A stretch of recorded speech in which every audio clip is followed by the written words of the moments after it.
but he was using these for warfare anyway. Some for hunting, but not warfare.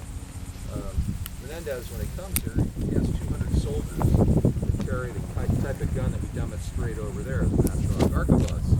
None of the armies of Europe were using crossbows anymore, so they're stuck away in arsenals. Because of that, Menendez and some of the other explorers that came here to the New World, they get them and pay little or no money for them. And Menendez brought 30 of these, so why not turn 30 more men? It doesn't cost you economics. They had a couple of advantages. They were a little bit faster to load and shoot as the slow-loading natural arquebus that took 40 or 45 seconds to reload. That's a long time in between shots. They used crossbows sort of as backup weapons in between to hold the enemy at bay while these guys are reloading their guns. But they were also used quite often as for hunting. Menendez came here with 800 people, so a lot of people to feed. Now they kind of mooched, scrounged off of the Indians for a little while, but pretty soon they got tired of that. So they had to send out hunting parties. They were using the crossbows. They're silent. They don't use up any precious gunpowder. It's perfect. Now, the real history of the crossbow goes back to about the 6th century BC. They originated in China, made their way across Asia to the Mediterranean area. Even the Romans had their versions of crossbows. By Menendez's time in the 1500s, they'd been around for about 2,000 years. So there are many different types and sizes of them. The largest ones are practically machines. What Menendez brought was very similar in size and design as this Flemish style. It's pretty simple and basic. Not a whole lot to it.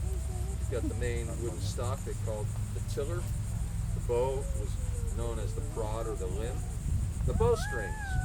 Well, the war bow strings in those days were usually made of multiple strands of linen, but the war bow strings would have been about 3 times as strong as the one we have here, because this is only an 80-pound target bow, and those war bows would always be at least 150 to 200-pound draw weight. The device that holds the string back, there are various designs of that. This is called a roller, or a rolling nut. It would have been made out of horn or perhaps brass. When you press up on the trigger mechanism, that rolls forward and lets the string go. Now, to pull back a 250-pound draw weight war bow, you need some sort of tool. You could just doing this. You might do it once if you're lucky. The most common tool that they used, known as a goat split lever. Simply, it hooked onto a couple of little pins that sat here, or a couple of little hooks that go into the string. You had a big lever that you could pull back and set the string. Now, I don't have to do that with this 80-pounder. I will use this piece known as the stirrup. You put in the stirrup, pull back, and set the string. Now, the arrows that they shot out of crossbows varied to some degree. There's some fatter than others, some shorter than others. But generally speaking, they're going to be shorter than the arrow that you shoot out of a longbow, and they're normally only fletched on 2 sides. Nutmeg, lay flat, a little groove that sits on top of the bow like that. And really, that's about all there is to them.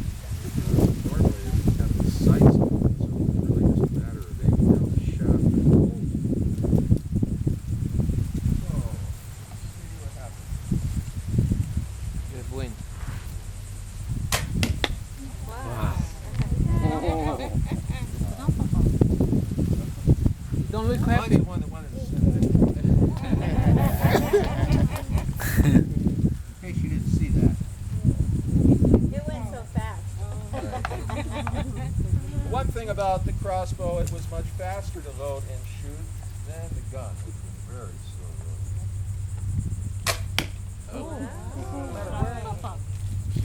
All right, well, they were deadly enough, believe me, and 60 to 80 yards, it could be quite lethal. But more and more guns show up.